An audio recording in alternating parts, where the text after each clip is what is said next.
There are moments in life when a wrong turn becomes the only right path you were ever meant to take. Maya didn't know that when she pushed open the door to Penthouse 4201 instead of 4202, her hands full of linens and her mind full of worries about rent and her mother's medical bills. She didn't know that her mistake would lead her to a man who had everything except the one thing that mattered. And she definitely didn't know that he would look at her with eyes that held both ice and fire and mistake her for something she wasn't, someone she could never be until she became exactly who he needed. If this story touches your heart, subscribe to the channel and leave a like. Comment where you're listening from, and if you feel it was really worth it, consider becoming a member to get early access to upcoming stories. Your support makes all the difference. The hotel corridor on the 42nd floor was silent in that particular way that only extreme wealth can buy. A silence so complete, it felt like walking through cotton, like the world itself was holding its breath. Maya's uniform, a simple black dress with white collar that the Grand Celestial Hotel required of all housekeeping staff, was crisp and professional, but underneath it her heart was racing. She'd been called up to the executive floors for the first time, a last-minute replacement for Elena, who'd called in sick, and Maya knew this was her chance to prove she could handle the premium accounts, the guests who tipped in hundreds instead of tens, the ones who might request her specifically if she did everything perfectly. She balanced the stack of Egyptian cotton sheets against her hip, the fabric so soft it felt like holding clouds, and checked the room assignment on her phone one more time. Penthouse 4202, Presidential Suite, VIP guest, handle with extreme discretion. She'd already been briefed by the floor manager, a severe woman named Mrs. Chen, who'd looked at Maya with obvious doubt. "These guests expect perfection," she'd said, her thin lips pressed into a line. "One mistake, and you're back to the standard floors. Forever." Maya couldn't afford forever on the standard floors. She needed the tips from the executive level, needed them desperately, needed them with the kind of hunger that came from watching your mother ration her medication because the insurance wouldn't cover it all, from working double shifts and still coming up short at the end of every month, from being 26 years old and feeling like you were already drowning. The door to 4201 was identical to all the others, sleek black wood with brass numbers that gleamed under the hallway's subtle lighting. Maya didn't notice that the number was 4201 instead of 4202. She didn't notice because her phone had buzzed with a text from her mother's nurse, and her eyes had flicked down to read it, just for a second, just long enough to miss the detail that would have saved her from this mistake, or perhaps delivered her to exactly where she needed to be. She used her master keycard. The lock clicked open with a soft, expensive sound. Maya pushed the door open with her shoulder, her arms still full of linens, already mentally cataloging the tasks ahead of her. Strip the bed, check the bathroom, replenish the amenities, and leave everything perfect, invisible, as if no human hand had ever touched anything. The penthouse was dark. Not completely dark, but dim, lit only by the floor-to-ceiling windows that showcased the city sprawling below like a carpet of stars. And standing at those windows, his back to her, his hands in the pockets of perfectly tailored black trousers, was a man. Maya froze. The man didn't turn around. His voice, when it came, was low and smooth, with an edge of something Maya couldn't quite identify. Amusement, maybe, or resignation. "Close the door." She should have apologized, should have backed out immediately, realized her mistake. But something in his tone made her hesitate. It wasn't a question. It was a command, but spoken so softly it almost sounded like an invitation. "I'm sorry, Maya started, but he interrupted. "You're late." Still he didn't turn. His silhouette against the window was striking. Broad shoulders, tall, probably 6'2" or 6'3", The kind of posture that came from always being the most powerful person in any room. They said 8 o'clock. It's 8:15. Maya's mind raced. Late? She wasn't late. She was in the wrong room. But before she could form the words to explain, he continued. I appreciate discretion. That's why I use this service. No names, no expectations beyond tonight. No complications. He finally turned, and Maya's breath caught. The man was beautiful in the way that Renaissance sculptures were beautiful, all sharp angles and classical proportions. A face that belonged on magazine covers or movie screens. Dark hair, slightly too long, fell across his forehead. His eyes, even in the dim light, were startlingly blue. The kind of blue that reminded Maya of the ocean in photographs, of places she'd never been and probably never would be. He looked at her, really looked at her, and something flickered across his face too quickly for her to read.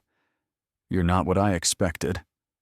Maya stood there, still holding the linens, her mind screaming at her to explain, to apologize, to leave. But her voice seemed to have abandoned her entirely. You're younger than the others they've sent, he continued, moving away from the window. His movements were controlled, deliberate, like a man who had learned long ago not to waste motion. He picked up a crystal tumbler from the bar cart, amber liquid catching the city lights. And you look terrified. That's new. I think there's been a mistake, Maya finally managed, her voice coming out smaller than she intended. Of course there has. He took a sip of his drink, his eyes never leaving her face. There's always a mistake. That's rather the point of the arrangement, isn't it? A mistake that costs $10,000 and disappears in the morning. $10,000.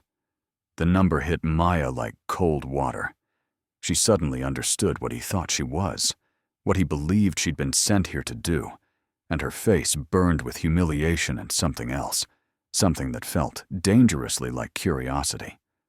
I'm housekeeping, she said, lifting the sheets slightly as evidence, though the gesture felt absurd. I have the wrong room. I'm supposed to be in 4202. He stared at her. Then, for the first time, something that might have been genuine emotion crossed his face. Surprise, quickly followed by what looked like disappointment, though that made no sense at all. Housekeeping, he repeated, as if testing the word. Yes. I'm so sorry. I'll just...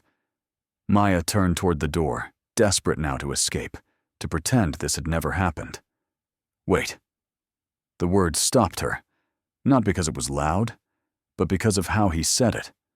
Quietly, almost gently, as if he were afraid she might break if he spoke too firmly. Don't go yet. Maya turned back slowly.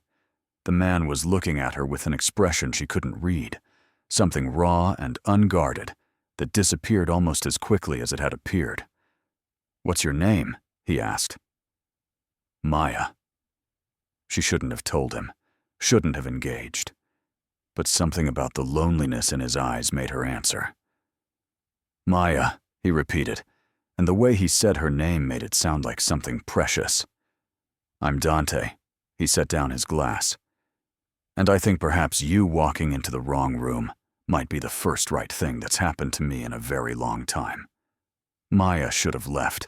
Every instinct she'd honed from years of service work, years of understanding boundaries and knowing her place, screamed at her to apologize again, to back out of the room, to pretend this encounter had never happened. But she didn't. She stood there, linen still in her arms like a shield, and looked at this man who'd mistaken her for something she wasn't, and somehow seemed grateful for the mistake. Dante crossed the room to the wall panel and raised the lights slightly, not to full brightness, but enough that Maya could see him clearly now. He was probably in his mid-30s, with the kind of expensive grooming that came from having people whose entire job was to make sure you looked perfect. His shirt was white, crisp, unbuttoned at the collar to reveal a glimpse of collarbone and the strong column of his throat. His face was angular, with high cheekbones and a jaw that looked carved from marble. But it was his eyes that held her, those impossible blue eyes that seemed to contain entire oceans of things unsaid. "You really are housekeeping," he said, and it wasn't a question, more like he was trying to convince himself of a reality he hadn't expected. "Yes, sir." The formality felt safer than the strange intimacy of the moment before. "Don't call me that." His voice was sharp, then softened. "Please, just Dante." Maya nodded, not trusting herself to speak. The penthouse around them was stunning, all modern luxury with floor-to-ceiling windows showcasing the city skyline, furniture that looked like it belonged in a museum, abstract art on the walls that probably cost more than Maya would make in her entire lifetime. And in the middle of it all stood this man who had everything and seemed to have nothing. "Would you think I was insane?" Dante said slowly. "If I asked you to stay, just for a few minutes, just to talk?" "I should really," Maya started. "I know you should." He ran a hand through his hair, messing up the perfect styling, and suddenly he looked younger, more vulnerable. "I know this is irregular, inappropriate probably, but I've been sitting in this penthouse for 3 hours working up the nerve to go through with something I don't even want, expecting someone I'd already decided to feel nothing for. And then you walked in with your sheets and your terrified eyes. And for the first time in months, I felt something real." The words hung in the air between them. Maya knew she should be frightened, knew she should recognize this as dangerous, a powerful man, a closed room, a situation that could go wrong in so many ways. But all she felt was a strange pull, a curiosity about this person who seemed so alone despite having everything. "What were you going to feel nothing for?" she asked quietly. Dante laughed, but it was a hollow sound, brittle like glass about to shatter. "Intimacy purchased by the hour, connection manufactured to order, everything I'm supposed to want, and nothing I actually need." He moved to the windows again, looked out at the city. "Do you know what it's like to have everything and feel empty? To be surrounded by people and be completely alone?" Maya thought of her tiny apartment, her mother's medical bills, the weight of responsibility that pressed down on her every moment of every day. She thought of her own loneliness, different from his, but no less real. "Yes," she said simply. "I do." He turned to look at her, really look at her, and something passed between them. Recognition, maybe, or understanding. The kind that happens when two people realize they speak the same language of loneliness, even if they learned it in different countries. "I have to get back to work," Maya said, but she didn't move. "Of course."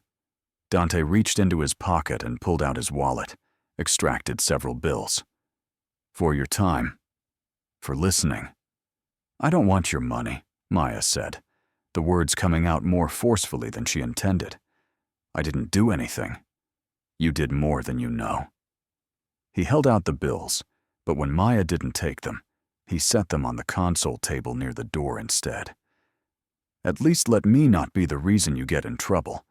Tell your supervisor I needed extra towels or something. Tell her I was particular. Tell her whatever you need to tell her to explain why you were here so long." Maya finally set down the linens on the sofa, her arms aching from holding them. "Why were you going to do it, if you didn't want to?" Dante was quiet for a long moment. When he spoke, his voice was low, almost confessional. "Because everyone expects it. Because powerful men are supposed to be insatiable, are supposed to want beautiful strangers in their beds, are supposed to fill the emptiness with bodies and champagne and meaningless encounters. Because I've been so good at playing the role that I forgot it was a role." "What do you actually want?" Maya asked. "I want to feel something real." He looked at her again. "I want someone to look at me and not see my bank account or my company or my connections. I want to have a conversation that isn't calculated, that isn't strategic, that isn't leading somewhere. I want to not feel like I'm performing every second of every day. Maya understood.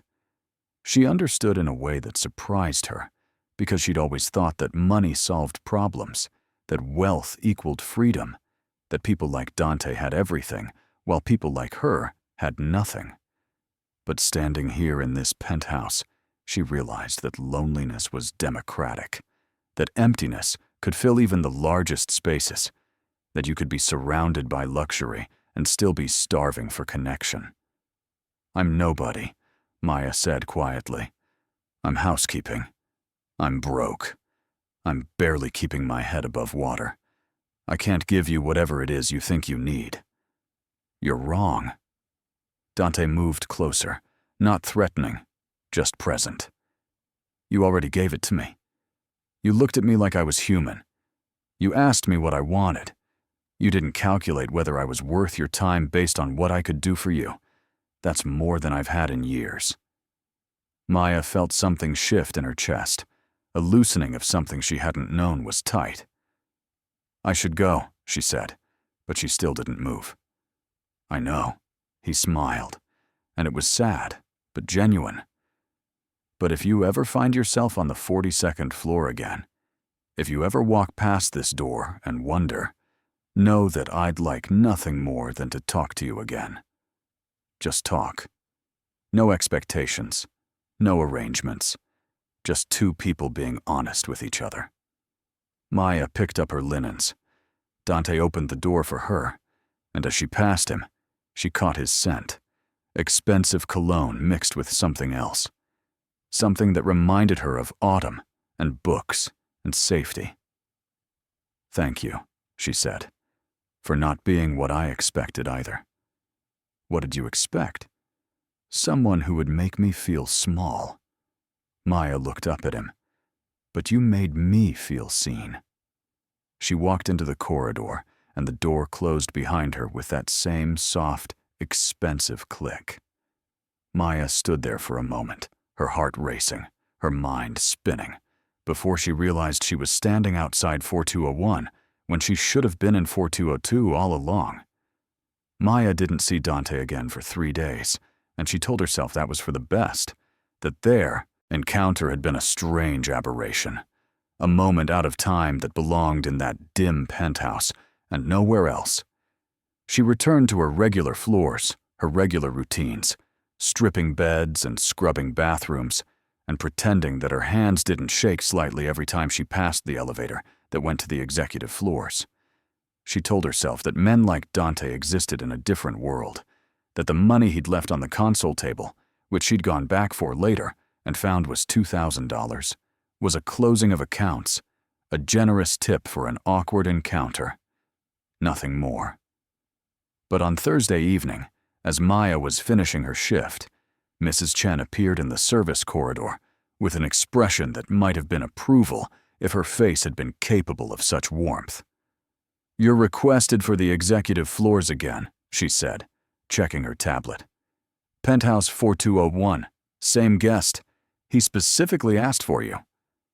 Maya's heart did something complicated in her chest, a leap and a fall happening simultaneously. Did he say why? Guests don't explain their preferences, Mrs. Chen replied. They simply have them. He's extended his stay another week, and he wants you assigned to his suite for the duration. This is very good for you, Maya. VIP requests mean VIP tips. Don't waste this opportunity. Maya nodded, not trusting herself to speak. She finished her current cart, restocked her supplies, and took the elevator to the 42nd floor. The corridor was just as silent as before, just as expensive, just as far removed from her real life. She stood outside the door to 4201 for a long moment before knocking, something she'd never done before as housekeeping. But this felt different, was different, in ways she couldn't quite articulate. Come in.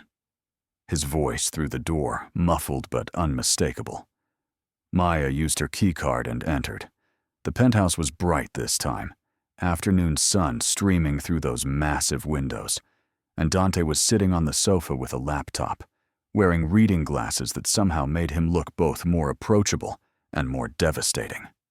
He looked up when she entered, and his face did something, relaxed maybe, or opened, as if he'd been holding tension he could finally release. "You came," he said, and there was relief in his voice. "You requested me."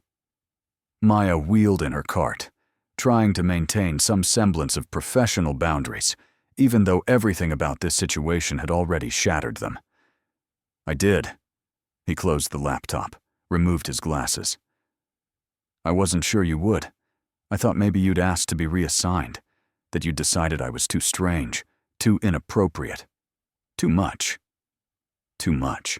The phrase resonated with Maya in a way he couldn't possibly understand, because she'd spent her whole life feeling like she was too little, too poor, too invisible, never enough of anything that mattered.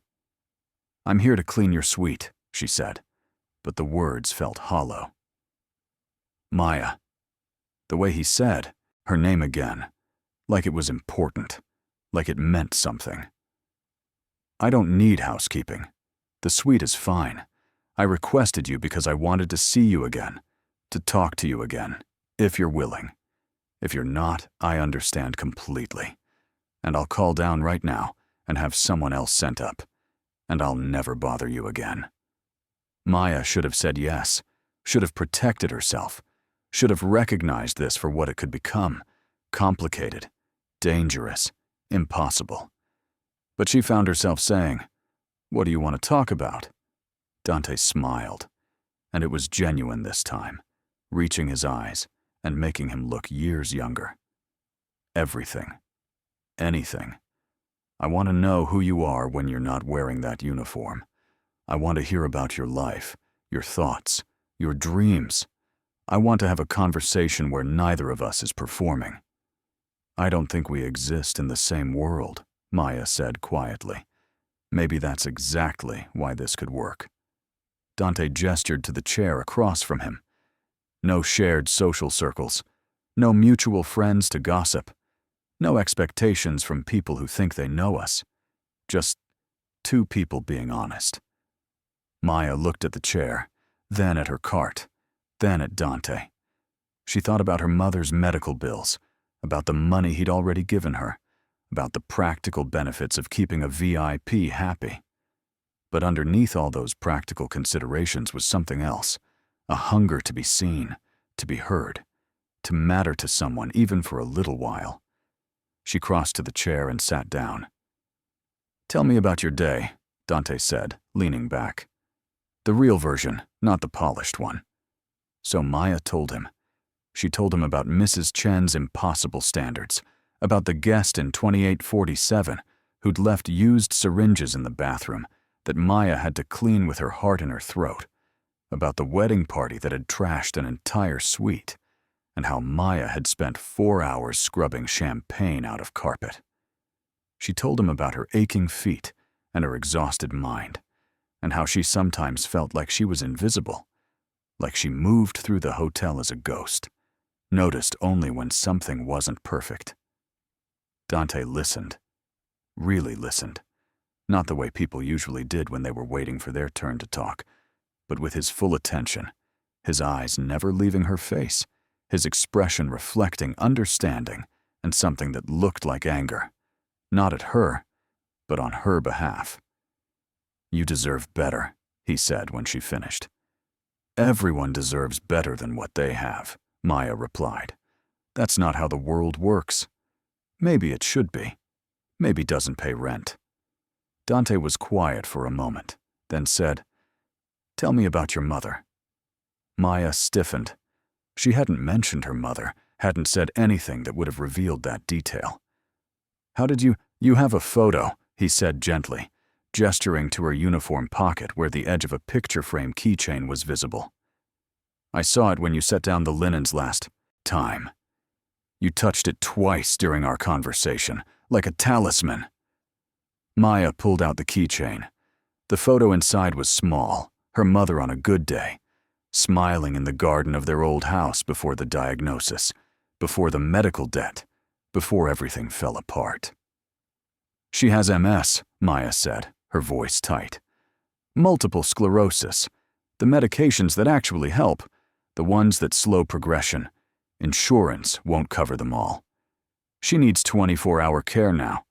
I can't afford the good facility, so she's in one that's adequate, but barely. And every day I wake up terrified that I'll get a call saying something happened, that I wasn't fast enough, that I didn't work hard enough, that I failed her. Tears surprised her, hot and fast, and she wiped them away angrily. She never cried, never allowed herself that luxury. But something about Dante's gentle attention had cracked something open inside her. "I'm sorry," Dante said, and he meant it. She could hear it in his voice. "I'm sorry you're carrying that alone." "Everyone carries something alone," Maya said. "What do you carry?" Dante looked away, toward the windows, toward the city spread out below them like a kingdom he ruled, but didn't enjoy. "I carry the weight of a name I didn't earn," he said finally. "I'm Dante Carrington. My family owns half this city. Hotels, real estate, shipping, investments. My great-grandfather built it all from nothing, and my grandfather expanded it, and my father died when I was 25, and left it all to me. I never wanted it. I wanted to teach literature, to write, to do something small and meaningful. But when you inherit an empire, you don't get to choose. You get to perform. So we're both trapped," Maya said softly.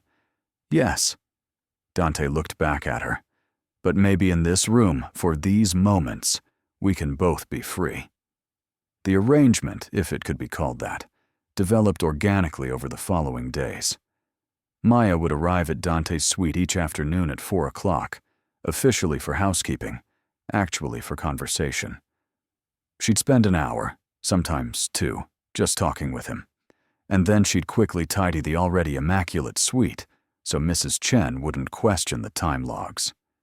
Dante never touched her, beyond the occasional accidental brush of hands, never made her feel like there was an expectation beyond the talking. And somehow, that restraint made him more attractive, made her want more, even as she knew wanting was dangerous.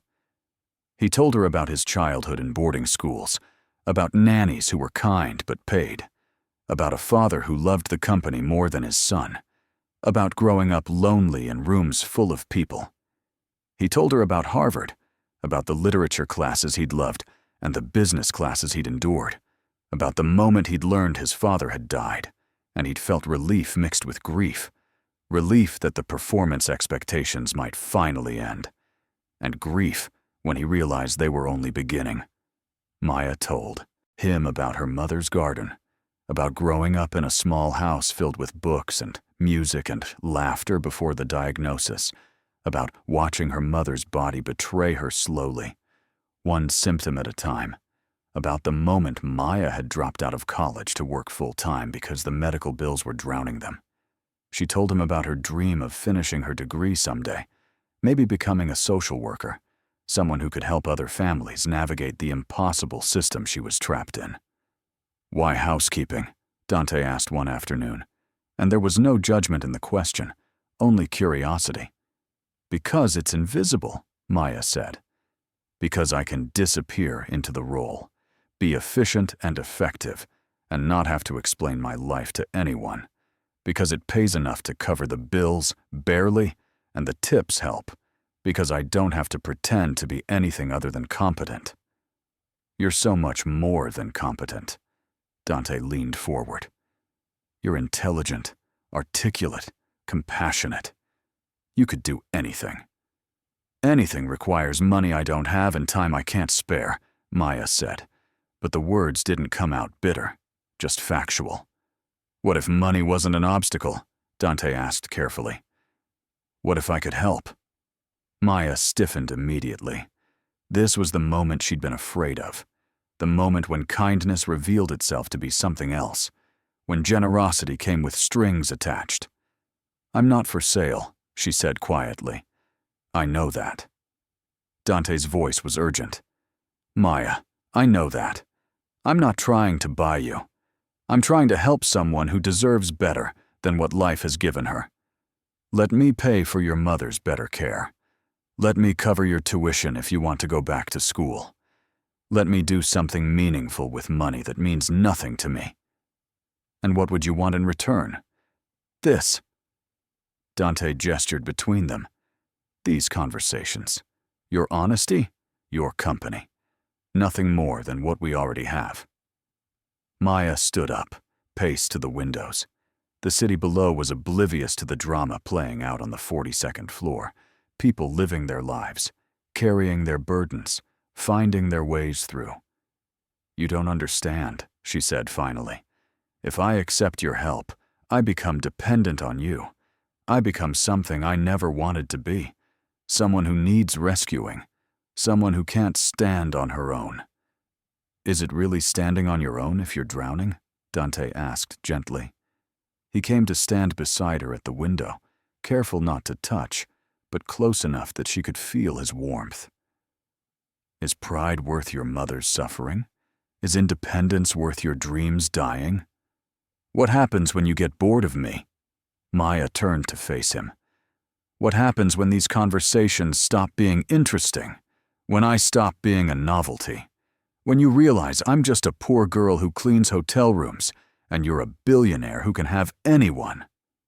What happens when you realize I'm just a lonely man who inherited a fortune and you're a remarkable woman who earned every ounce of her strength? Dante countered. Maya, I'm not asking you to be anything other than who you are. I'm not asking for ownership or control. I'm asking to be allowed to care about someone, to make a difference in a way that actually matters. Why me? The question came out as a whisper. Because you walked into the wrong room, Dante said simply. Because you looked at me like I was human. Because you're the first real thing that's happened to me in years. Because when I talk to you, I remember who I wanted to be before I became who I had to be. Maya felt tears threaten again. She blinked them back, looked out at the city, tried to find clarity in the chaos of her emotions. The practical part of her brain was screaming that this was an opportunity, that she'd be stupid to refuse help her mother desperately needed. But the part of her that had survived by being self-sufficient, by never owing anyone anything, was terrified of the debt, not financial, but emotional, that would come with accepting. I need to think, she said finally. Of course. Dante stepped back, giving her space. Take all the time you need. Nothing changes between us regardless of what you decide. I like talking to you, Maya. That doesn't require anything in return. Maya gathered her cleaning supplies, her movements automatic. At the door, she paused. Can I ask you something? Anything. That first night, when you thought I was someone else, someone you'd hired, would you have gone through with it? Dante was quiet for a long moment. I don't know, he admitted. I think I would have tried. I think I would have performed the role everyone expects of me, felt nothing, and hated myself afterward. I've done it before, not with paid companions, but with women who wanted what I represented more than who I was. It all amounts to the same emptiness. That sounds lonely. It was. It is. He looked at her with those ocean eyes. Until you.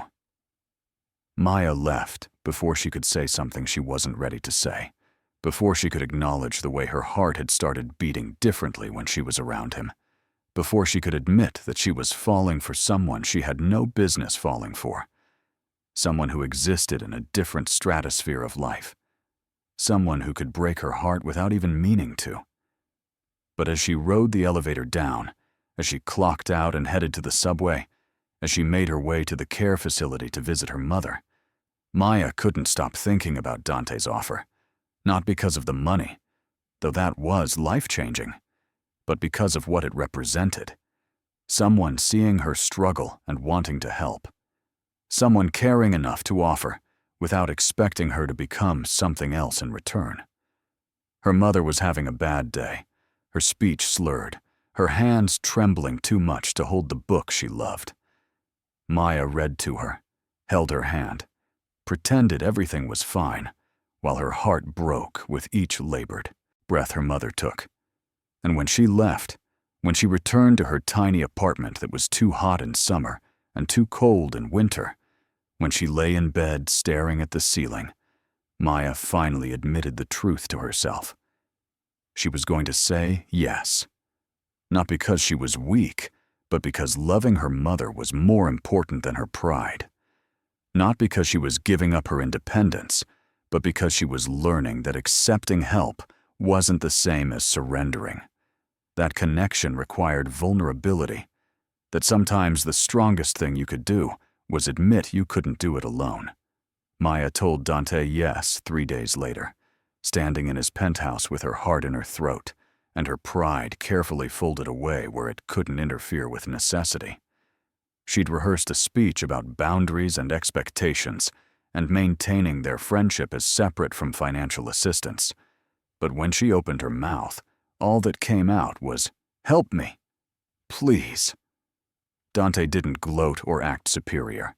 He simply nodded, pulled out his phone, and within an hour had arranged for Maya's mother to be transferred to Riverside Care Center, the best MS facility in the state, with full coverage for all treatments and medications. He set up a trust for Maya's education, with enough to cover tuition, books, and living expenses at whatever university she chose. He did it all quietly, efficiently, as if moving mountains was something he did every Tuesday afternoon. "This doesn't change us," he said when it was done. "This isn't a transaction. This is just me being grateful that you exist." But of course, it changed things. How could it not? Maya found herself thinking about Dante constantly, found herself anticipating their afternoon conversations with an excitement that felt dangerous, found herself noticing details about him she had no business noticing, the way his eyes crinkled when he laughed genuinely, the way he rolled up his sleeves when he was comfortable, the way he listened to her with his whole body angled toward her, as if she were the only person in the world. 2 weeks after her mother's transfer, Maya arrived at the penthouse to find Dante agitated, pacing, his hair messed from running his hands through it repeatedly. Papers were scattered across the coffee table, and his laptop screen showed what looked like financial reports. "Is everything okay?" Maya asked, immediately alert. "My board is pushing me to acquire a competitor," Dante said, not stopping his pacing. "It makes sense financially. It would expand our market share, eliminate competition, increase profit margins. It's exactly the kind of ruthless business decision my father would have made." He stopped, looked at her. "But it would also mean laying off 800 people right before the holidays. 800 families who depend on those incomes. 800 lives disrupted so shareholders can see bigger numbers on their quarterly reports." "So don't do it," Maya said simply.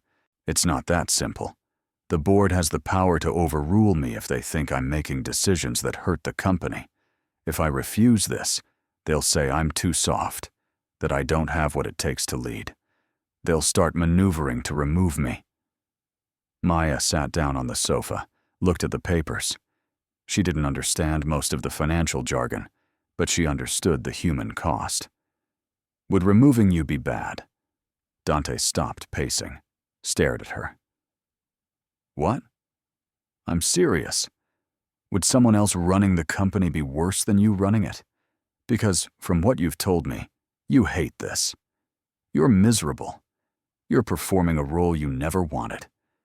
Maybe losing it wouldn't be the tragedy you think it would be." "I have a responsibility," Dante said, but his voice lacked conviction. "To whom? To a great-grandfather you never met? To shareholders who only care about their returns? To a father who died without ever really knowing you?" Maya stood up, moved closer to him. "What about your responsibility to yourself, to the life you actually want?" "I can't just walk away from billions of dollars." "Why not?" Maya challenged. "What's it giving you besides stress and loneliness? You told me you wanted to teach, to write. When was the last time you did either of those things? Dante sank onto the sofa, rubbed his face with both hands.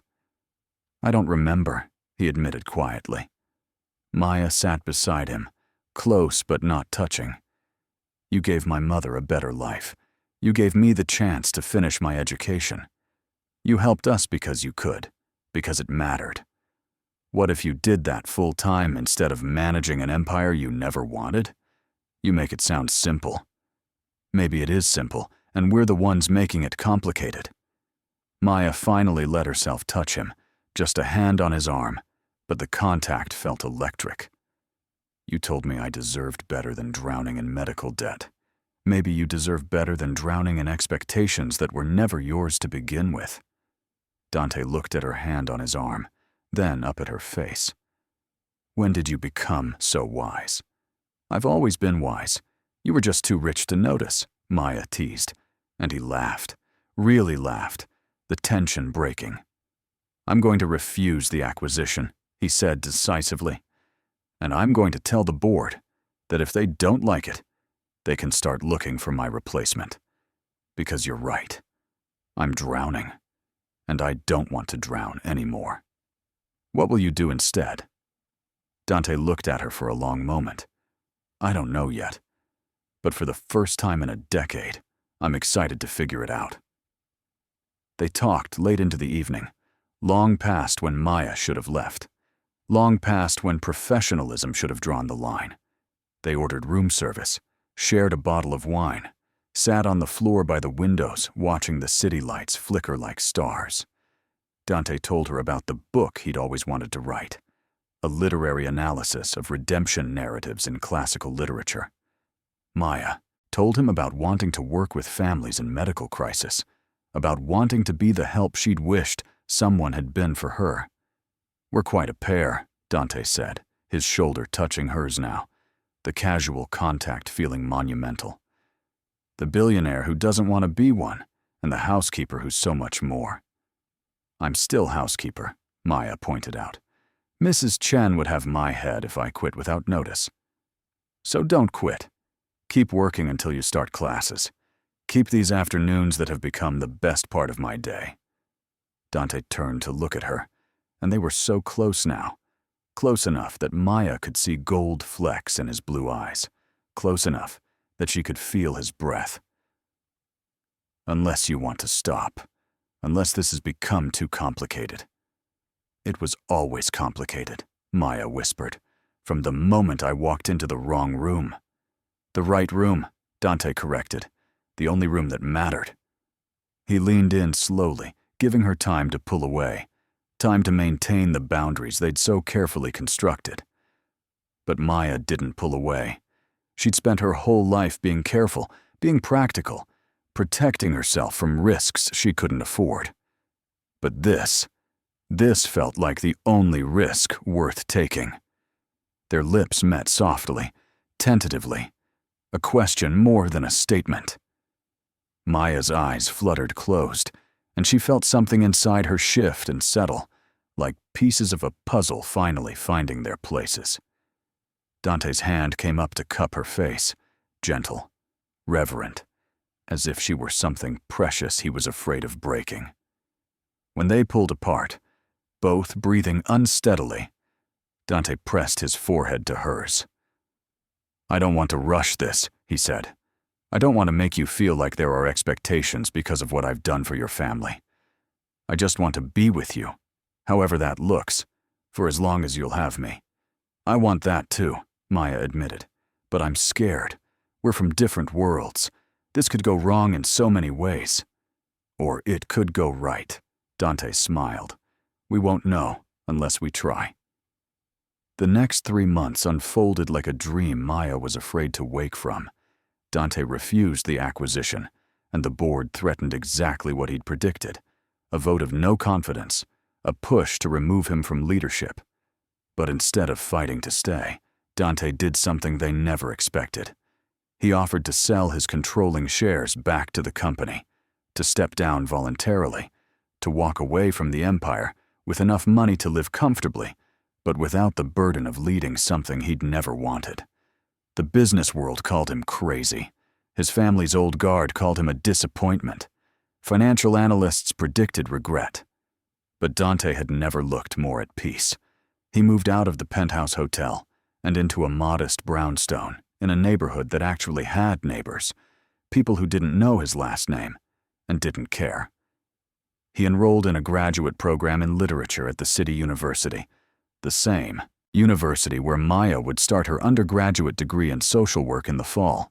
He started writing his book, spending mornings in coffee shops with his laptop, looking like any other grad student instead of a former billionaire. Maya kept working at the hotel through the summer, wanting to earn her own money, even though Dante protested she didn't need to. But she needed the normalcy, needed to prove to herself that accepting help didn't mean losing herself, that she could still stand on her own 2 feet even if she sometimes leaned on someone else's shoulder.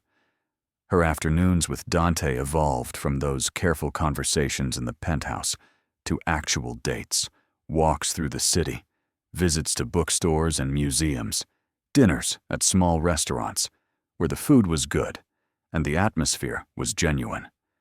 They took things slowly, both cautious, both aware of how much they had to lose if this went wrong.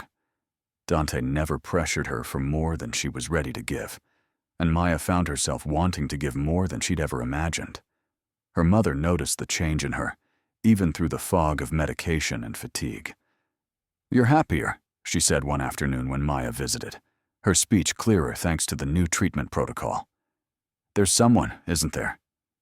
Maya couldn't help the smile that spread across her face. "There is. His name is Dante. He's wonderful, Mom. He's kind and smart, and he listens to me like what I say actually matters. Does he treat you well? Better than I knew I could be treated." Her mother reached for Maya's hand, squeezed with what strength she had. "Then don't be afraid of it, sweetheart. Don't let pride or fear keep you from being happy. You've been taking care of me for so long. Let someone take care of you for a change." Maya cried then, the relief of having her mother's blessing mixing with the grief of how much they'd both lost to this disease. But there was hope, too, stronger now than it had been in years. Her mother was stable, improving even. Maya was going back to school. She'd found someone who saw her completely and loved what he saw. For the first time in longer than she could remember, the future felt like something to look forward to instead of something to survive. On a warm August evening, Dante took Maya to the rooftop of his brownstone. He'd set up string lights and a small table with candles, had ordered food from her favorite Vietnamese restaurant, had created something simple and perfect. The city spread out around them, the same city they'd looked at from the penthouse months ago, but everything felt different now, softer, more possible. "I have something to tell you," Dante said as they finished eating, and Maya's heart jumped because his tone was serious. "Okay," she said carefully. "The book deal came through. A publisher wants my manuscript, wants to actually print it and sell it. It's not a fortune. The advance is modest. But Maya, someone thinks my words are worth sharing. Someone believes in something I created." His eyes were bright with excitement and disbelief. "I've been living off inherited wealth my entire life, and now for the first time, I'm going to earn money from my own work. It's terrifying and exhilarating, and I couldn't have done it without you." Maya's face split into a huge grin. "Dante, that's incredible. I'm so proud of you. There's more." He reached across the table, took her hands in his. "The university offered me a teaching position. Nothing glamorous, just an adjunct position teaching intro to literature. But it's exactly what I wanted to do when I was 20, and thought I couldn't. I'm going to teach, Maya. I'm going to stand in front of students and share something I love, and maybe help some of them find what they love too." "You're building the life you actually want," Maya said softly. "We're building it," Dante corrected, "because none of this means anything without you. You're the one who made me brave enough to try.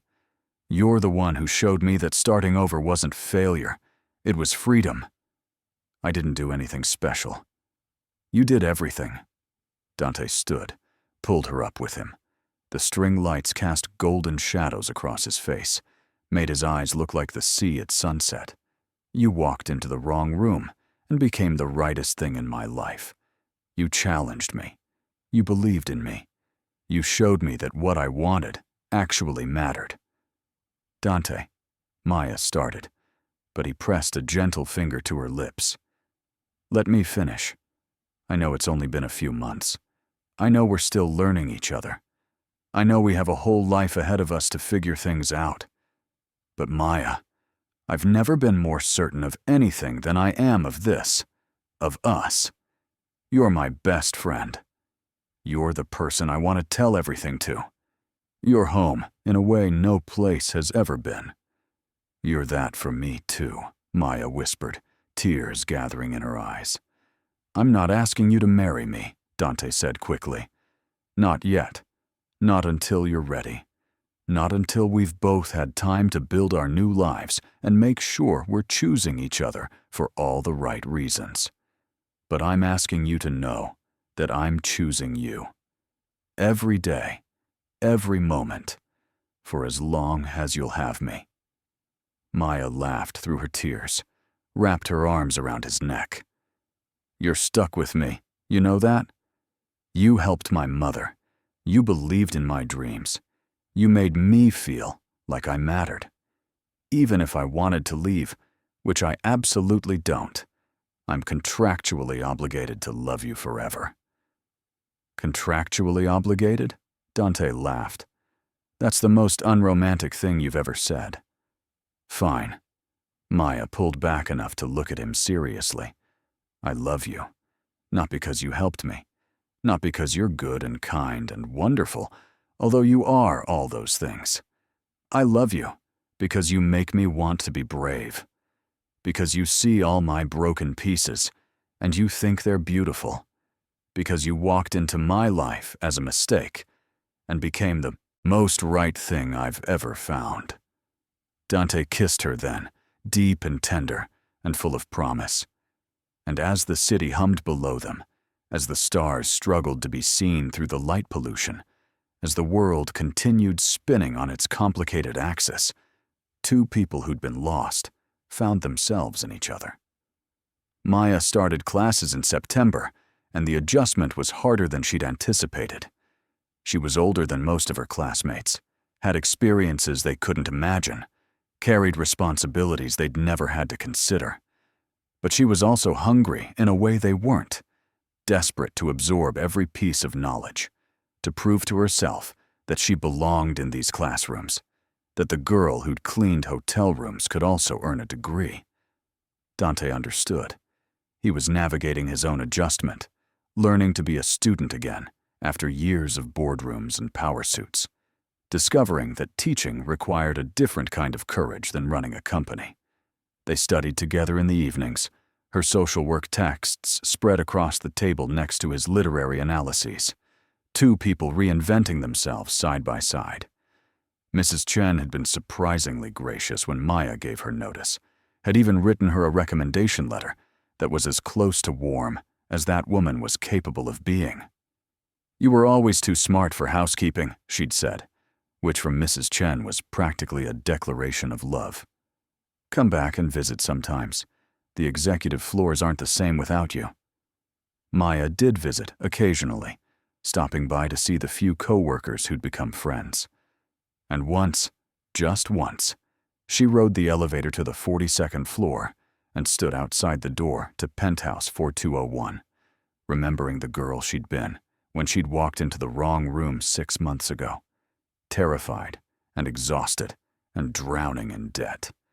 So much had changed. She'd saved her mother's life, or at least given her comfort and dignity in the life she had left. She'd gone back to school. She'd fallen in love with a man who'd been just as lost as she was until they'd found each other. But not everything was easy. Dante still struggled with guilt about leaving the company, still woke up sometimes, in the middle of the night, wondering if he'd made the wrong choice, if he was selfish for walking away from responsibilities his family had built over generations. Maya still worried about money, even though she didn't need to anymore. Still caught herself calculating tips and expenses and debts that no longer existed. They were both learning to shed old skins, to step into new versions of themselves, and growth was rarely comfortable. They had their first real fight in October, over something stupid. Maya working too much and Dante feeling neglected. But underneath it was the real issue. Their fears that they'd moved too fast, changed too much, built a foundation on crisis rather than genuine compatibility. They said things they didn't mean, retreated to separate corners, spent a miserable night apart. But the next morning, Dante showed up at Maya's apartment with coffee and apologies and honesty. "I'm scared," he admitted, standing in her doorway looking vulnerable in a way that made Maya's heart ache. "I'm scared that when the novelty wears off, when we're just two ordinary people living ordinary lives, you'll realize I'm not worth the complications I brought to your world." "I'm scared too," Maya confessed, letting him in. "I'm scared that I'll always be the housekeeper who got lucky, that I'll never really belong in your world even though you left it, that someday you'll regret everything you gave up and resent me for it." They talked for hours, really talked, peeling back layers of fear and insecurity they'd been too polite or too careful to expose before. They discovered that their fears were mirror images, both convinced they weren't enough, both terrified of losing what they'd found. And in that discovery, they found something stronger than the infatuation that had started this. They found the choice to keep choosing each other even when it was hard, especially when it was hard. "We're not a fairy tale," Dante said finally, his hand laced with hers. "We're just two people who found each other at the right time. We're going to fight. We're going to frustrate each other. We're going to have to work at this every day. But Maya, I want to work at it. I want every complicated, messy, beautiful moment of building a life with you." "Me too," Maya said. "Even when you're annoyingly perfect about remembering to separate recycling, and I'm terrible at it. Even when I study too much and forget to eat, and you have to remind me. Even when we're both stressed and tired, and we take it out on each other. I choose you. I choose us." They sealed it with a kiss that tasted like coffee, and forgiveness, and the promise of working at love instead of expecting it to be easy.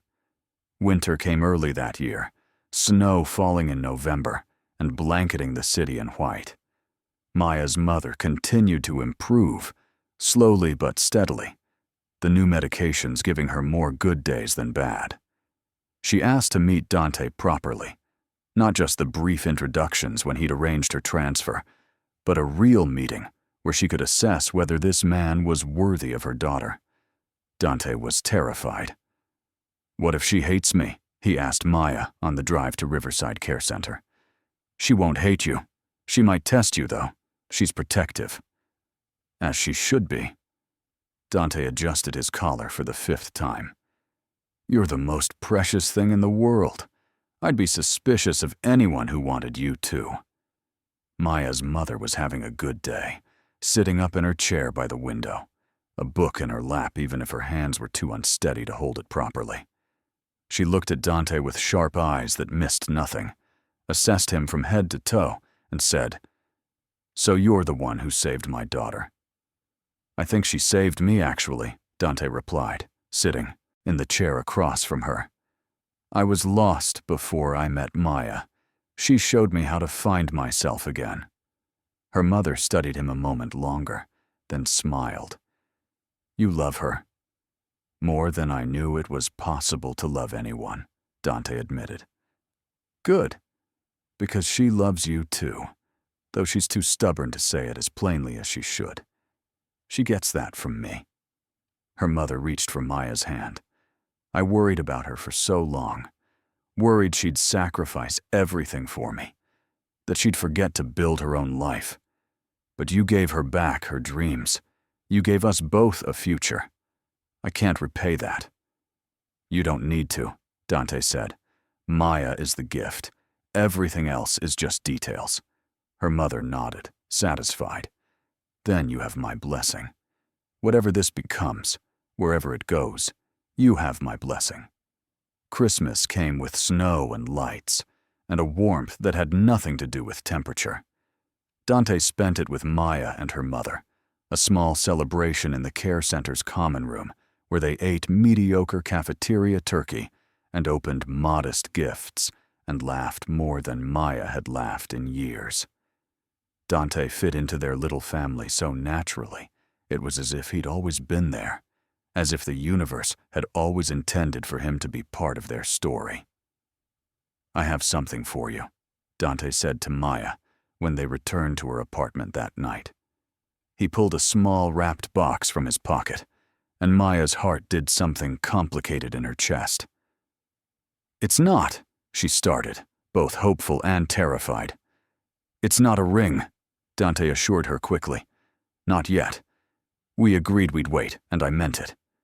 But it is important." Maya unwrapped the box carefully. Inside was a key, simple and brass, attached to a small tag with an address written on it. She looked at Dante, confused. "It's to my place," he explained. "I know you have your apartment, and I'm not asking you to move in, not unless you want to. But I want you to have a key. I want you to know you're welcome anytime, that my space is your space, that there's always a place for you wherever I am." Maya held the key, feeling its weight, understanding what it represented. Home. Belonging. Choice. "I want to give you one too," she said. "I want you to have a key to my place. I want us to choose each other every day, even when we have our own spaces, even when we need distance. I want you to know you always have a place with me." They exchanged keys like promises, like vows they weren't quite ready to speak aloud, but felt nonetheless. And that night, Maya stayed at Dante's brownstone, curled up against him in his bed, not for sex, but for closeness, for the comfort of sleeping next to someone who felt like safety, like home, like the future she'd stopped believing she could have. Winter turned to spring, and with it came growth that was sometimes painful. Maya struggled with a particularly difficult class on trauma-informed care, the material bringing up memories of her mother's diagnosis, of the professionals who'd treated them like numbers instead of people. She broke down one evening, overwhelmed by the weight of everything she was carrying, past and present and future, all crushing her at once. Dante held her while she cried, didn't try to fix it or minimize it, just held her and let her feel everything she needed to feel. "You're stronger than you know," he whispered, when her tears finally slowed. "You're going to be an incredible social worker, because you understand pain, because you know what it's like to need help and not know where to find it. This is hard because it matters, and I'm here for all of it." Dante had his own struggles, a student in his intro literature class who challenged him at every turn, who seemed determined to prove that Dante didn't belong in the classroom, that he was just a rich man playing at being a teacher. It stung more than it should have, hit on all of Dante's insecurities about whether he'd earned his place or just bought it with privilege. "You belong there," Maya told him firmly when he confessed his doubts. "You belong there because you love literature, because you make students care about books they thought would be boring, because you gave up everything comfortable to do something meaningful. That student is wrong. And even if they never realize it, you're still the teacher they need." They propped each other up, learned each other's breaking points and how to catch each other before the fall, discovered that love wasn't just the easy moments, but the hard ones too. The ones where you showed up even when you wanted to hide, where you were honest even when it hurt, where you chose partnership over pride. Spring brought another milestone. Dante's book was published, a modest release by a small academic press. Nothing that would make bestseller lists, but everything he'd hoped for. He dedicated it to Maya, who taught me that starting over is just another way of beginning. They celebrated at a quiet restaurant, just the two of them, toasting to new beginnings and second chances and the courage to choose differently. Maya's first year of school ended with good grades and better confidence. She'd proven to herself that she belonged in the classroom, that her mind was sharp enough, and her heart was strong enough to do this work. She got a summer internship at a nonprofit that worked with families dealing with chronic illness, putting into practice everything she was learning, making a difference in real people's lives the way someone had made a difference in hers. On a warm June evening, exactly 1 year after Maya had walked into the wrong penthouse room, Dante took her back to the hotel. He'd arranged it with the new management, had gotten permission to access Penthouse 4201 one more time. They rode the elevator to the 42nd floor together, hand in hand, and Dante used a key card to open the door. The penthouse looked different, decorated for different guests, but the windows were the same. The view was the same, and when Maya stood at those windows looking out at the city, she could almost see the girl she'd been a year ago, terrified and exhausted, and convinced she was drowning. "I've been thinking about that night a lot," Dante said, coming to stand beside her. "About the miracle of wrong turns, about how you were supposed to be in 4202, and I was supposed to be with someone whose name I wouldn't remember, and somehow the universe aligned to put you here instead." "You don't believe in fate," Maya reminded him. They'd had this conversation before, philosophical debates about choice versus destiny. "I didn't," Dante corrected. "But Maya, how else do you explain it? How else do you explain that out of 8 million people in this city, you walked into my room at exactly the moment I needed you? That you saw me when I'd spent years being invisible behind money and name and expectations?" "Maybe it was luck," Maya said. "Maybe it was coincidence. Maybe we're just two people who found each other because we were both looking, both ready, both brave enough to take a chance." "Maybe." Dante turned her to face him, his hands gentle on her shoulders. "But Maya, I don't care what we call it. Fate, luck, coincidence, whatever. All I care about is that it happened, that you are here, that we're here." He pulled a small box from his pocket, and this time Maya knew exactly what it was. "I know I said I'd wait," Dante began, his voice shaking slightly. "I know we agreed to build our lives separately before we built them together. But Maya, this year with you has been the best year of my life. Not because it was easy, because it wasn't. Not because everything was perfect, because it definitely wasn't. But because every struggle, every triumph, every ordinary moment was better because you were in it." He opened the box. The ring inside was simple, a single diamond on a delicate band, nothing ostentatious, nothing that screamed wealth, just beautiful in its simplicity. "I'm not the billionaire anymore," Dante continued. "I'm just a teacher, and a writer, and a man who loves you more than he knew it was possible to love someone. I can't give you penthouses or private jets or trust funds, but I can give you every day of my life, every word I write, every dream I have. I can give you partnership and respect, and a love that chooses you every single day." Tears streamed down Maya's face as Dante knelt. "Maya, will you marry me? Will you build a life with me? The small, meaningful life we both wanted, where we help people and create things and grow old together, arguing about who forgot to buy milk? Will you take this chance with me?" Maya pulled him up, laughing and crying at the same time. "Yes," she said, her voice breaking with joy. "Yes, 1,000 times. Yes. But Dante, you're wrong about what you're giving me. You're giving me everything that matters. Partnership, respect, love. Someone who sees me completely and loves what he sees. You gave me back my dreams and then became one of them.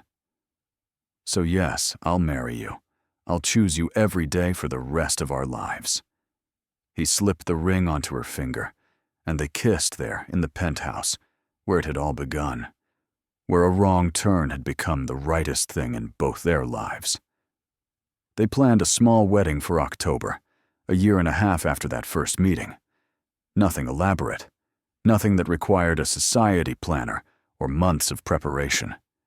Just a simple ceremony in the rooftop garden of Dante's brownstone, the same place where he'd told Maya about his book deal, where they'd shared so many quiet evenings watching the city lights. Maya wore a simple white dress she found at a vintage shop, elegant in its simplicity. Dante wore a suit but no tie, his collar open, his hair slightly tousled from the autumn wind. Maya's mother was there, in her wheelchair but stable, tears streaming down her face as she watched her daughter marry the man who'd saved them both. Dante's teaching colleagues came, a handful of Maya's classmates, Mrs. Chen surprisingly in attendance, with something that might have been approval in her stern expression. The ceremony was short, personal vows that made everyone cry, promises about choosing each other even when it was hard, about building a life that mattered, about never forgetting that they'd both been lost before they'd been found. When the officiant pronounced them married, when they kissed as husband and wife, the gathered crowd cheered, but Maya barely heard them. All she heard was Dante whispering, "My wife," with such wonder in his voice that it made her heart ache with happiness. The reception was in Dante's brownstone, catered food from their favorite local restaurants, music from a playlist they'd compiled together, dancing in the living room that was too small for proper dancing, but perfect anyway. Maya's mother stayed as long as she could, until exhaustion claimed her and the nurse had to take her back to Riverside. But before she left, she hugged Maya tight and whispered, "Your father would have been so proud of the woman you've become." Later, when the last guests had left and the sun was setting in shades of orange and gold, Maya and Dante stood on the rooftop again, alone, married, beginning. "We did it," Maya said, leaning into him. "We actually did it." "Did you doubt?" Dante asked, his arms wrapped around her. "Sometimes. Late at night when I'd worry that this was too good, that it couldn't last, that something would go wrong. And now? Now I know that things will go wrong," Maya said honestly. "We'll fight. We'll struggle. Life will throw things at us we don't expect. But Dante, we'll face it together, and that makes all the difference."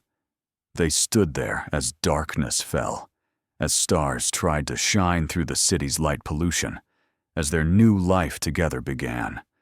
Not a fairy tale, not perfect, just real and chosen, and theirs. The first year of marriage was an adjustment. They merged their lives fully, Maya moving into the brownstone, learning to share space with someone after years of living alone. They negotiated who cooked, who cleaned, whose turn it was to remember to pay the electric bill.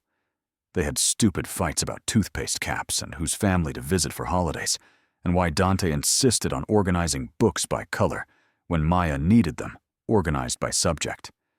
But they also had quiet mornings drinking coffee together, reading in comfortable silence. They had late-night conversations about dreams and fears and everything in between. They had laughter, so much laughter, over inside jokes and shared memories and the absurdity of life. They had partnership, the deep satisfaction of building something together, day by ordinary day. Maya finished her degree with honors, got a job at the same nonprofit where she'd interned, started working with families in crisis, and finding that she was good at it, that her own pain had taught her empathy, that her survival had taught her resilience, she could share with others. She came home exhausted most days, emotionally drained from holding space for so much suffering, but fulfilled in a way her housekeeping job had never made her feel. Dante's teaching career flourished quietly.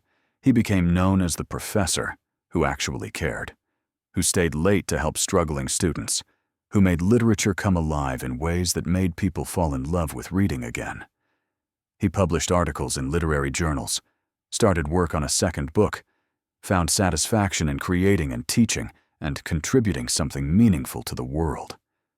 Maya's mother lived to see them celebrate their second anniversary, to see Maya graduate with her bachelor's degree and start her master's, to see Dante's second book published, to know that her daughter was happy, safe, loved. She died peacefully one winter night, the MS finally taking what it had been, slowly stealing for years, and Maya grieved deeply, but without the desperate fear that had haunted her before. Her mother had lived to see her settled. That was enough. Dante held Maya through the grief, understood when she needed space, and when she needed closeness, helped her sort through her mother's things, and kept the memories alive by asking Maya to share stories, to remember the good times before the illness, to honor who her mother had been before the disease defined her. "She gave me you," Dante said at the memorial service, speaking to the small gathering. "She raised an incredible woman who was strong enough to survive and soft enough to love. She taught Maya compassion and resilience and grace, and I will spend the rest of my life being grateful that she did." Life continued, as it does. They bought a small cabin upstate for weekends away from the city.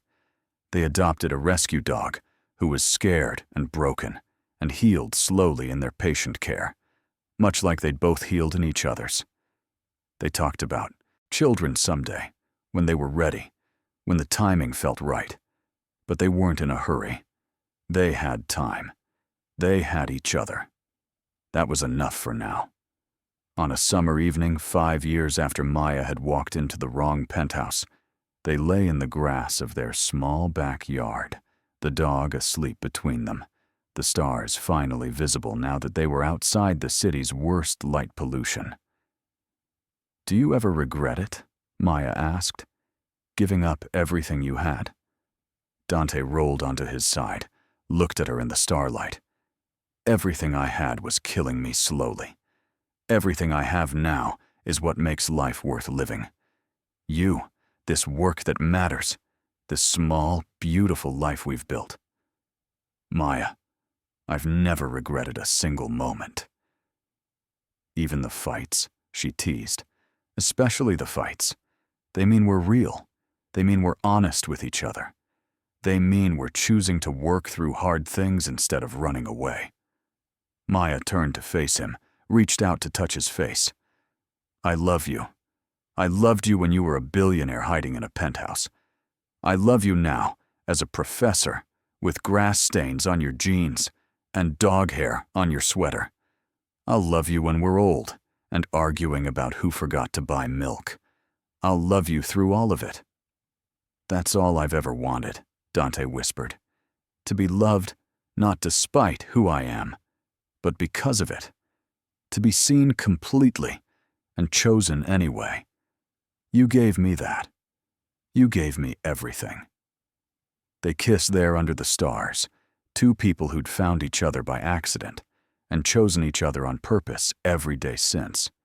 Two people who'd learned that wrong turn sometimes led to exactly where you needed to be, that mistakes sometimes became miracles, that love wasn't about perfection, but about showing up, being honest, and choosing partnership over everything else. There are moments that define a life, not the big dramatic ones we expect, but the quiet ones, the ordinary Tuesday mornings and Saturday evenings, the accumulated weight of small choices made with love. Maya understood that now in a way she never could have, before she walked into the wrong penthouse room and found the right person. She thought about this as she stood in her office at the nonprofit, looking at the photos on her desk. Her mother in the garden before the MS took hold, Dante on their wedding day, the dog sleeping in a sunbeam, their lives captured in snapshots of joy. She just finished a session with a young woman whose mother had been diagnosed with ALS, had watched the familiar terror and desperation in the woman's eyes, had been able to say, "I understand," and mean it, had been able to offer Not just resources, but hope. Real hope born from lived experience. "You made it through," Maya had told her. "I made it through. And you will too. It won't be easy. It won't be what you planned. But you're stronger than you know, and you don't have to do it alone." The woman had cried, had hugged Maya, had left with a folder full of information and something more valuable, the knowledge that survival was possible, that life could be good again even after devastation. This was why Maya did this work. This was what made the hard days worth it. She couldn't save everyone, couldn't fix everything, but she could stand beside people in their darkest moments and remind them that darkness wasn't forever, that dawn always came eventually, that sometimes help arrived in unexpected forms from unexpected places. Her phone buzzed. A text from Dante. "Finished grading.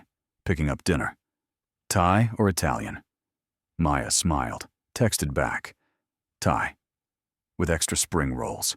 Such an ordinary exchange, such a small moment, but filled with everything that mattered. Someone thinking of her, someone knowing her preferences, someone choosing to come home to her at the end of the day." She locked her office, rode the subway home through the evening commute, walked the 3 blocks to their brownstone in the neighborhood that had become truly theirs over the years. The dog met her at the door, all wiggling enthusiasm, and Dante was in the kitchen, the smell of Thai food filling the air, and he smiled when he saw her, that smile that still made her heart skip even after years of marriage. "How was your day?" he asked, pulling her into a hug. "Hard." "Good. I helped someone." Maya leaned into him, breathed in his familiar scent. "How was yours?" A student finally understood iambic pentameter and looked genuinely excited about it. "I consider that a victory." Dante kissed the top of her head. "And my editor liked the final draft of Chapter 7. We're almost done with the book." They ate dinner at their small kitchen table, the one they'd found at a flea market and refinished together, trading stories about their days, making plans for the weekend, existing in the comfortable rhythm of long partnership. The dog begged for scraps. Dante indulged him. Maya pretended to disapprove, but secretly found it charming. After dinner, they did the dishes together, Maya washing while Dante dried, working in sync the way couples do when they've learned each other's patterns. They settled on the couch with tea, Dante's laptop open as he worked on his book, Maya reviewing case files for tomorrow's appointments. The dog sprawled across both their laps, snoring softly.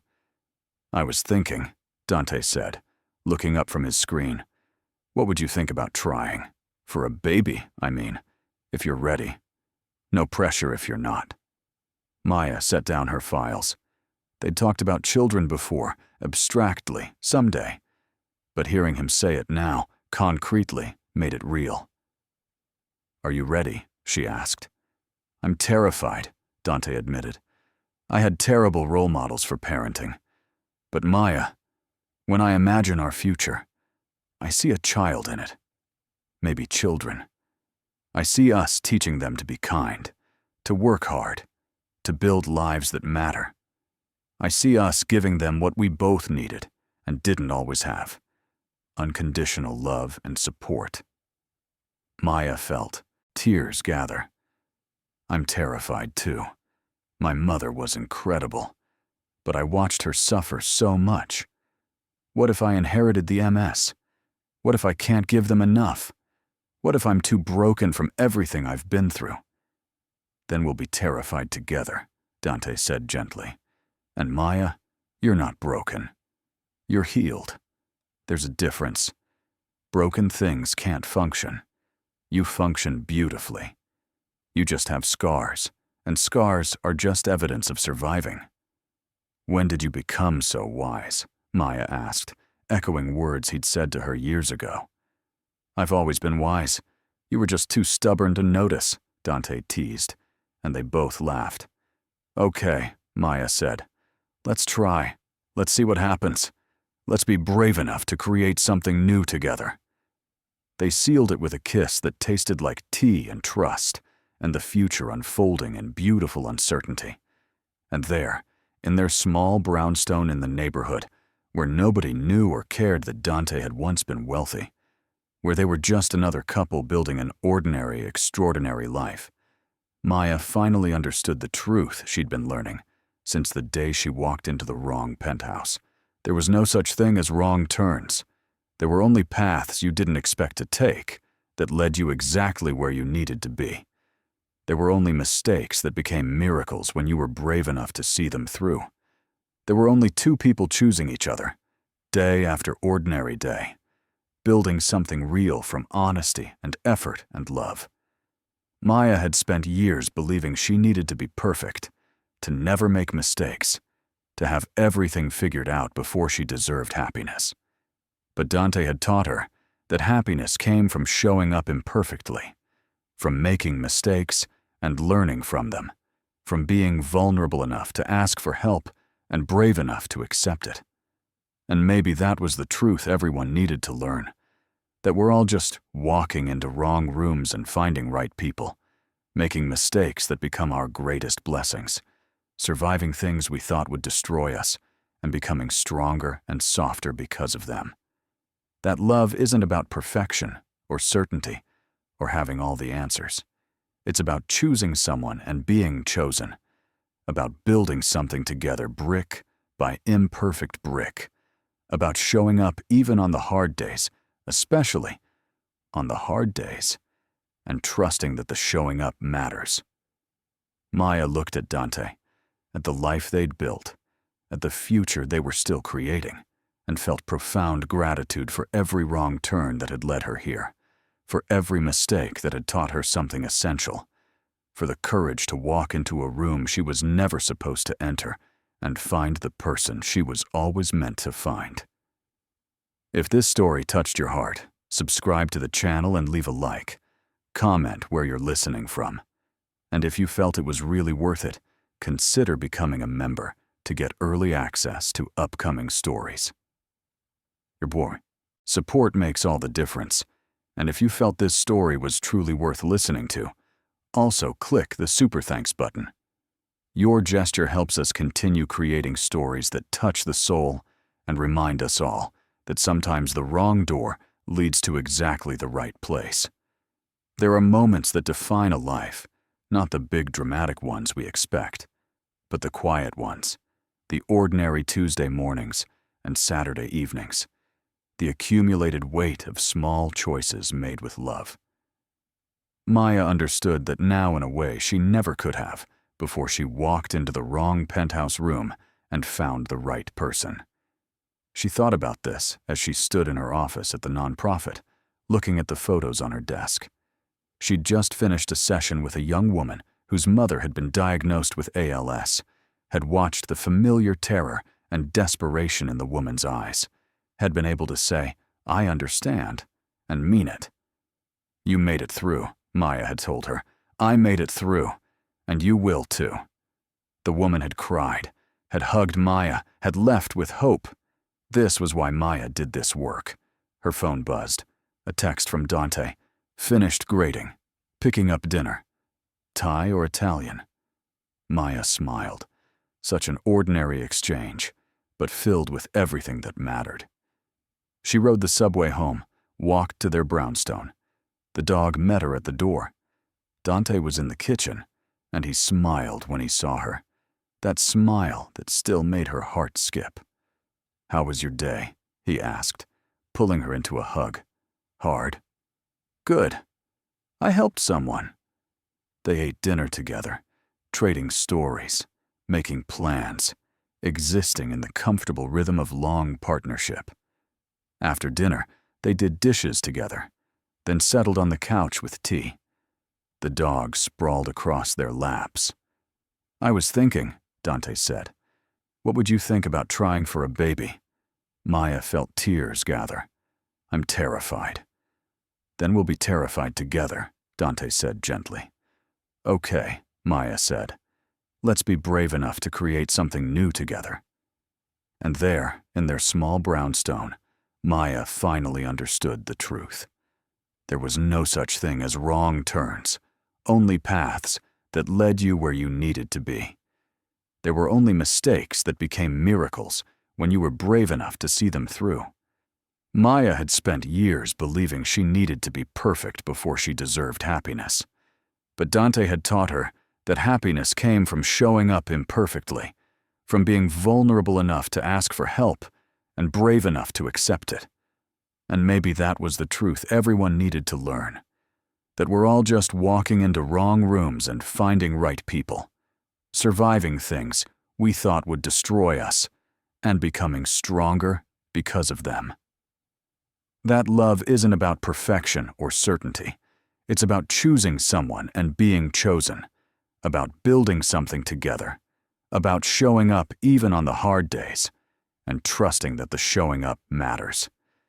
If this story touched your heart, subscribe to the channel and leave a like. Comment where you're listening from.